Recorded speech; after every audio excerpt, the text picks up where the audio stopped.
Yo mga kalahing Pinoy, kamusta po kayong lahat? Magandang hapon sa inyo. Si Trillanes na kain suka, big time troll, big time troll yan. At himod wet packs ng mga ngagba, no? Ay nagsampa na ng kaso laban sa ating maganda at mabuting Vice President Sara Duterte.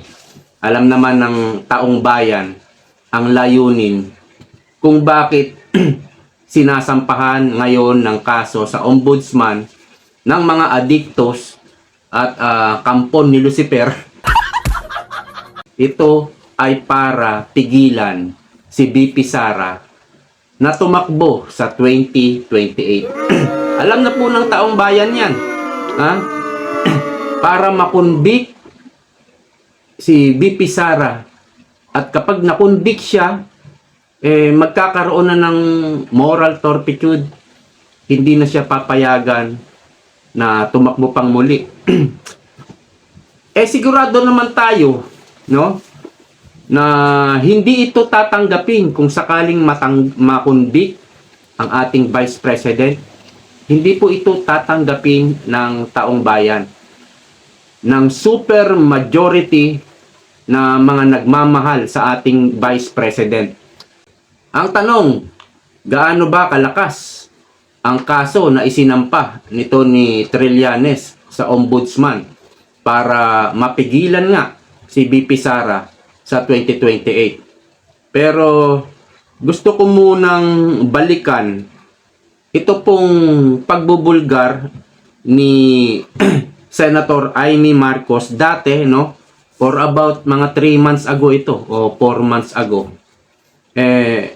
Kung saan inexpose na ito ni Senator Amy kung ano ang plano nila kay BP Sara.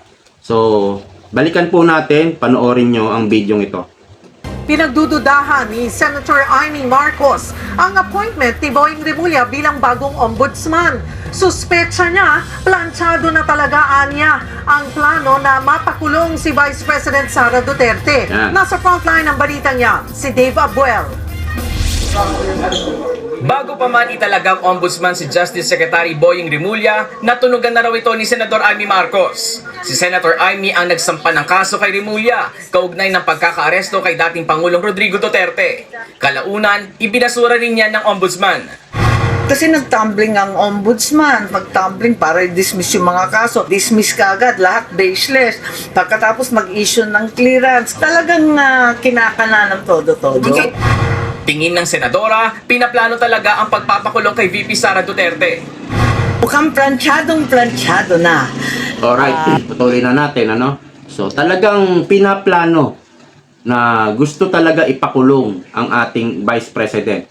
So, okay, binalikan lang natin yan para maalala ng mga tao itong information ni Senator Amy. Kung saan, ang una nito, nagkaroon siya ng press con, no? Nagkaroon ng press con na hindi pa ina-appoint si Boying Rimulya.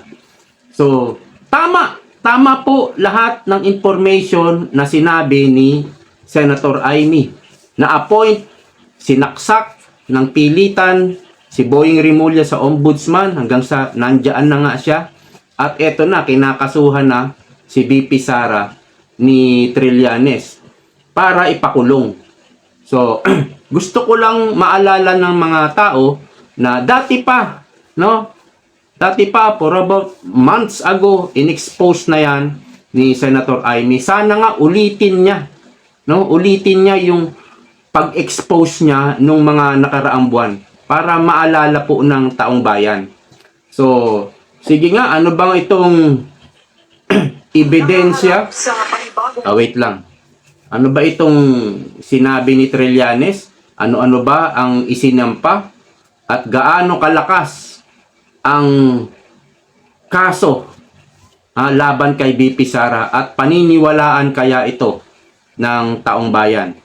So, pakinggan po ninyo at panoorin itong video. Nahaharap sa panibagong plunder complaint si VP Sara sa Office of the Ombudsman. Ang kanya umanong paglulustay ng pondo ang Naglulustay daw. Ito yung kanilang propaganda eh. Sara Lustay, di ba? Eh halang hindi dumidikit kay BP Sara eh.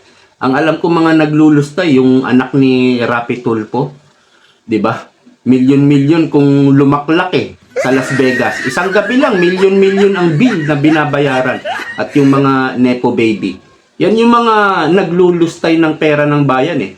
Pero kung ang pera ay ginamit sa maayos naman na programa at proyekto, ay hindi po paglulustayan at hindi yan gawain ng mga Duterte. Ang basehan pa rin ng reklamo. Ang detalye sa agenda report ni John Manalo.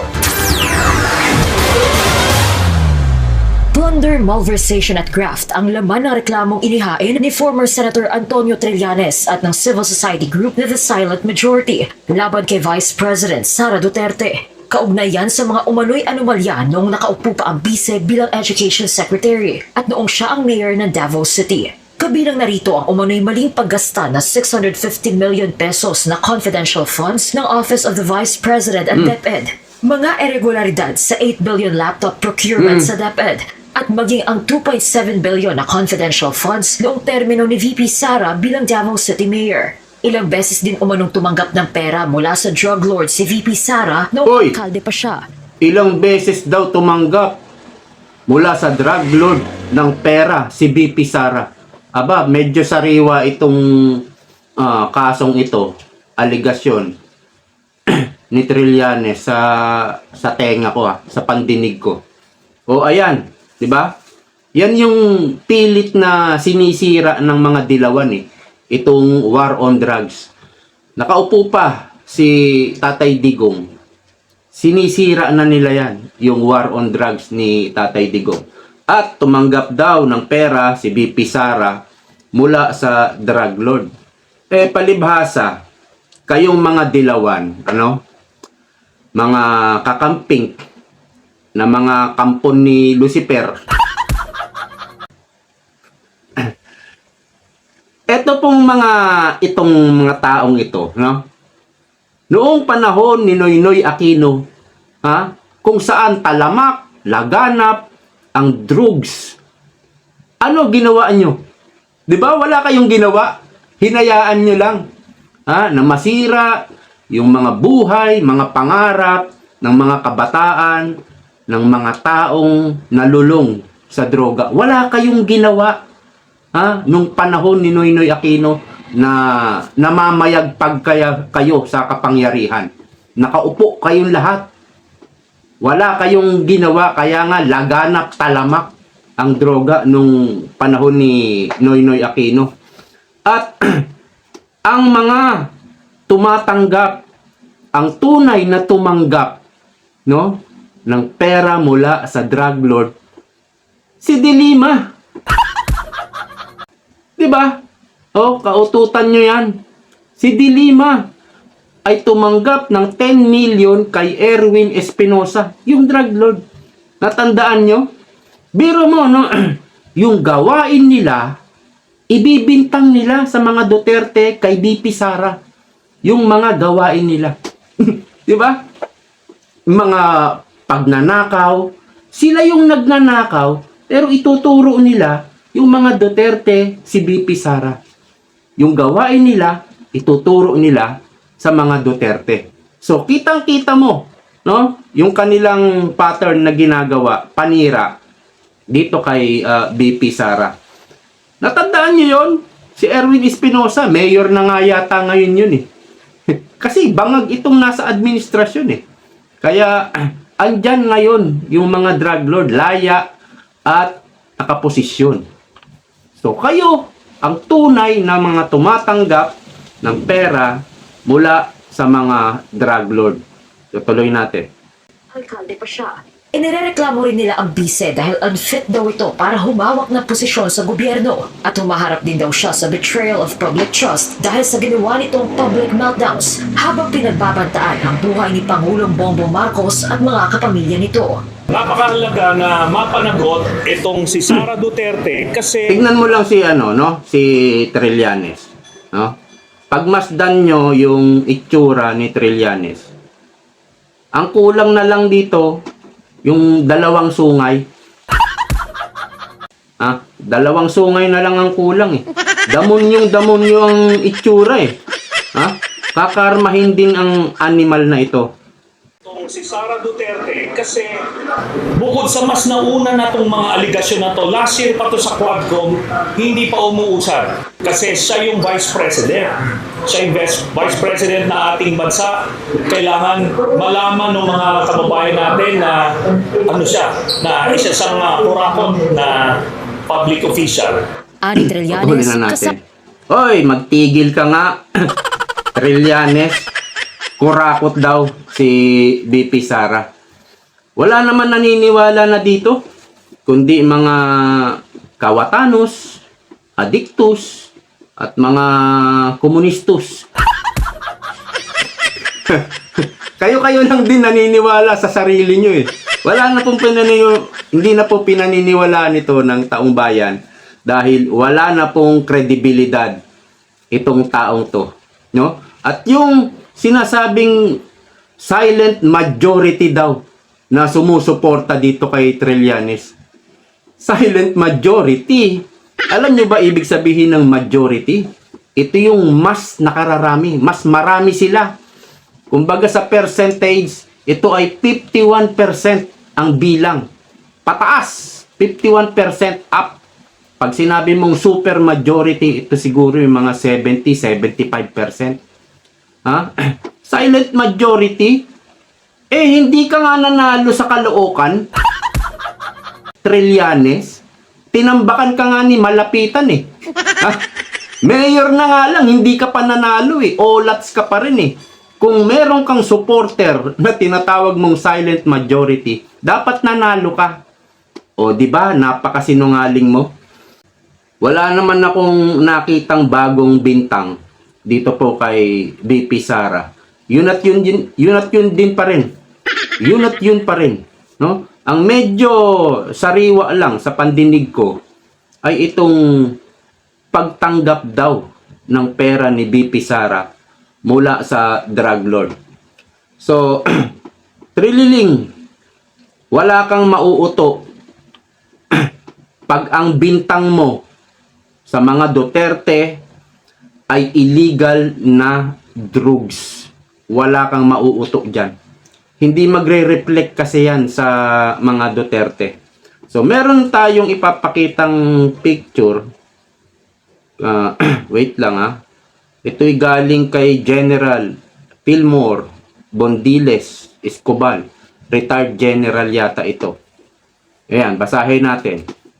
Ang modus na ito ay ginawa na nila noon laban kay Binay. Sinong nanira kay Binay nung panahon na yon? Mga dilawan. Talagang gawain ito ng mga dilawan. Kaya ito yung mga inuutusan ng mga bangag sa Malacanang, itong mga dilawan. Kasi mga expert sila dito Expert silang manira, kaya lang depende sa sinisiraan nila. Kapag ang Duterte siniraan nyo o sinisiraan nyo, ang problema nyo ay kung mapapaniwala nyo, kung mauutok nyo ang taong bayan. So, napakataas ng rating. Papalapit ang eleksyon para manalo manok nila. Kinasuhan din si Binay ng plunder at ginamit ang ikinaso sa kampanya laban kay Binay. Okay, napabagsak nyo yung rating ni Binay. Kaya lang may sumulpot na Duterte. Hindi pa rin kayo nagtagumpay. Si Tatay Digong ang naging presidente. At kayo, simula nung naupo si Tatay Digong, unti-unti kayong sinunog. Sinunog. Ngayon lang kayo medyo bumabawi, no? Nagpanalo si De Lima. Hindi naman tayo naniniwala na nanalo yan, no? Yung mga party list na komunista, ang alam natin, ang Comelec ang nagpanalo sa kanila, lalo na si Kiko at si Bam. So, palagay ko, walang mauuto dito si Trillanes. At idinidikit nila, binagbibintangan nila si VP Sara na kurakot daw. Alam nyo, noong bumaba si VP Sara, kasi hanggang mayor, nandoon yung akusasyon ni Trillanes. Noong bumaba si VP Sara sa pagka-mayor noong 2022, iniwan niya ang Davao nang wala ng utang. Nabayaran na lahat ng utang. Para ka maging ganid sa pera, para ka maging kurakot, ang ginagawa ng ibang mga leader ng syudad o kahit leader ng Pilipinas sa Malacanang, utang ng utang yan. Kasi hindi sila nasisiyahan sa pondo, no? Kung ano yung pondo ng Pilipinas, kung ano yung pondo ng mayor, hindi sila nasisiyahan. Kasi kung ano lang yung pondo, 30% nun, yun lang ang makukurakot mo. Pero kapag umutang ka, gumawa ka ng proyekto o utang tayo, doon may karagdagang kurakot. Yan ang isang halimbawa, no? Kapag ang isang namumuno ay utang ng utang, yan ang isang halimbawa na nangungurakot. Utang ng utang, tapos wala namang makitang mga bagong proyekto. So, yun yung halimbawa. Pero kung isang mayor, ay nababayaran yung utang hanggang sa naging wala ng utang ang Davao City, yan ang isang halimbawa na hindi kurakot ang isang namumuno sa syudad na noon, sa syudad na yon. Ano ba yun? Doon sa syudad na yon. Yun, tama na, no? Kaya, nakakagigil kasi si Trililin. Kaya medyo nabubulol-bulol tayo. At nanggigigil talaga ako dito sa taong ito. Kapag nakita ko to sa personal, ewan ko lang. Nakakabwisit no? Kaka-high blood pa. So, ito pong kurakot kay VP Sara, hindi po didikit din ito. No? Wala Wala silang mapatunayan Kaya hindi po didikit yan. Tapos, meron na namang confidential fund na 2.8 billion daw noong panahon na mayor si VP Sara. Alam natin, yung Davao City, pugad yan ng mga NPA dati. No? Because of confidential fund, ganun na naman. Insurgency free. Noong panahon ni Mayor Sara Duterte, naging insurgency free. Ang Davao City, ganun kagaling si VP Sara. Ibig sabihin, itong mga confidential fund na to ay nagamit sa tama, no? Kasi kung walang resulta, walang achievement, ibig sabihin, kinurakot yan. Pero kung may achievement, insurgency free, diniclare yan, siguro patapos na si Tatay Digong, diniclare yan ni VP Sara na ang Davao ay insurgency free. Diyan po, nanggaling yung confidential fund. Yan po ang resulta, achievement ng confidential fund ni VP Sara. So, debt-free at insurgency-free. No? Ito naman si Madriaga, isinama sa kaso ni VP Sara. Alam nyo, noon pa, hanggang ngayon, ang mga kinukuha ng mga testigo ng mga kampon ni Lucifer ay galing sa kulungan o mga nakakulong. Kasi mga kriminal yan At yan yung yung matindi ang pangangailangan. Yung bang pangakuan mo ng pera, tapos pangakuan mo na palalayain kita, gawin mo lang ito. Siyempre, matindi nga ang pangangailangan mo, gusto mong makalaya, bibigyan ka pa ng pera, di gagawin ko kung ano iutos mo. Diyan lang sila nakakakuha ng witness. Diyan sa mga nakakulong.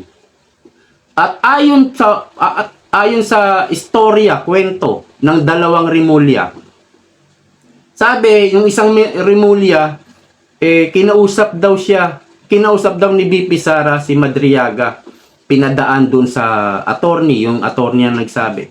Sabi naman ng isang Rimulya, hindi kinausap si Madriaga. Ang kinausap si Tebes, di conflict na yung dalawang Rimulya. Di ba? So, wala silang mapapatunayan dyan tungkol dito kay Madriaga. Tanim witness lang po ito. At marami pong mga dalubhasa sa legal na sinasabi, kapag ang impeachable official, ang dapat dito sa mga impeachable official, it has to be impeached. Kung kakasuhan mo lang sa ombudsman, sa Sandigang Bayan, sa Regional Trial Court, pwede naman, wala kasing immunity ang Vice President. Pero pag sinabi mong impeachable official, it has to be impeached. I-impeach nyo. Hindi yung kakasuhan nyo sa korte. Kasi, pag kinasuhan nyo yan sa korte, hindi yan katanggap-tanggap. At may mga nagsasabi, ang mga impeachable official, parang hindi mo pwedeng kasuhan. Kasi nga, bakit ba sila ginawang impeachable official? Kung pwede mo ring kasuhan sa korte. 'Di ba? Sabi ng mga legal o dalubhasa sa legal, it has to be impeached. Lahat ng impeachable official. So, kung ano man ang mangyari sa kaso ni Trillanes laban kay BP Sara, ang alam natin, yan naman ay may apila. No? Ang problema kung maipakulong nila si BP Sara, kung katigan sila ng Sandigang Bayan. Sa ombudsman, wala tayong fair na judgment na makukuha dyan. Dahil si Boying ang nakaupo dyan. Walang fair dyan. Puro kawalangyaan ang gagawin niyan kay BP Sara. Pero sa Sandigang Bayan, sana maging patas ang pagdinig sa kaso ni BP Sara. Ngayon, kung sakaling labasan ng warrant of arrest si BP Sara, wala talagang magagawa si BP Sara kundi arestuhin at ikulong. No? Makukulong talaga siya. Pero ang mga kasong walang ebidensya, kagaya ng plunder, walang ebidensya, walang bail. Hindi pwedeng mag-bail kapag ang kaso mo plunder at iba pa. Pero kung mahina naman ang ebidensya, napapayagan po yan ng korte. Kung mahina ang ebidensya mo, kagaya kay Bong Navarro, nakalaya si Bong Navarro noong siya ay kinulong dahil mahina ang ebidensya. Ang kaso niya, rape yata yun, di ba? Nung mahina yung ebidensya, pinayagan siya magpiyansa. So, yan yung pag-asa ni BP Sara, kung sakaling labasan siya ng warrant of arrest at arestuhin siya, hihingi agad ang mga lawyer niya ng bail. Kung mahina ang ebidensya, papayagan siyang mag-bail. Importante po na makalaya siya. No? At pag nakalaya na siya, makundik man si BP Sara, pwede pa rin siyang tumakbo sa 2028. No? Kasi meron pa namang apila sa Court of Appeal. Kagaya ni Castro. Si Castro, nakadalawang convict na. Na-convict sa Regional Trial Court, na-convict sa Court of Appeal. Baka umapila sa Supreme Court. So, ganyan ang mangyayari. No? Kung sakali, Sandigang Bayan, pag na-convict si BP Sara, punta sa Court of Appeal, Pag na-convict pa rin, punta sa Supreme Court. So, mahabang proseso yan. Ang problema lang, kung hindi payagan si VP Sara na makapagpiyansa, papaano siya makakatakbo sa 2028? Kahit hindi siya pigilan na, oy, hindi ka pwedeng tumakbo, kahit hindi siya pigilan ng batas, ng konstitusyon, kahit pwede siyang tumakbo, kahit pwede siyang makapag-file, no? Ang problema ay nakakulong siya, paano siya mangangampanya? Yun ang problema ni VP Sara. Ganun pa man, sabi nga natin dati pa, nandyan si Pulong, pwedeng mag-substitute. Nandyan din si Bongo, number 1 si Bongo, nitong nakaraang eleksyon. Pwede ring mag-substitute or pumalit. Or siya na lang talaga ang tumakbo. Kaya nga si Bongo, kung mapapansin nyo, tahimik. Tahimik si Bongo, di ba? Pero inaatake siya. Naatake siya ni Boying Rimulya. Tahimik si Bongo. Yan po ay strategy. Alright? Strategy. Dahil ikaw ay isa ka rin sa top. Top contender, top runner. Pangatlo po si Bongo, alam ko, sa survey. Si VP Sara una, si Lenny, pangatlo na po si Bongo. Kung tatakbo si Bongo, si VP Sara makukulong. Lahat ng boboto kay VP Sara, lilipat kay Bongo. Matataob, masasapawan niya si Lenny Robredo. Wala pa namang ibang, hindi pa naman nagdi-declare yung iba na tatakbo. Makakagulo pa yan. Magbabago pang survey niyan. Kasi yung iba hindi pa nagdi-declare. So baka si Gibo tumakbo, baka si Recto tumakbo bilang presidente, at si John Vic Rimulya, yung paborito ni First Lady. So, abangan natin ang susunod na kabanata. So, hanggang dito na lamang po sa ngayon. Maraming salamat sa patuloy na pagsuporta ninyo. See you po next time. Bye-bye. Ingat po kayo.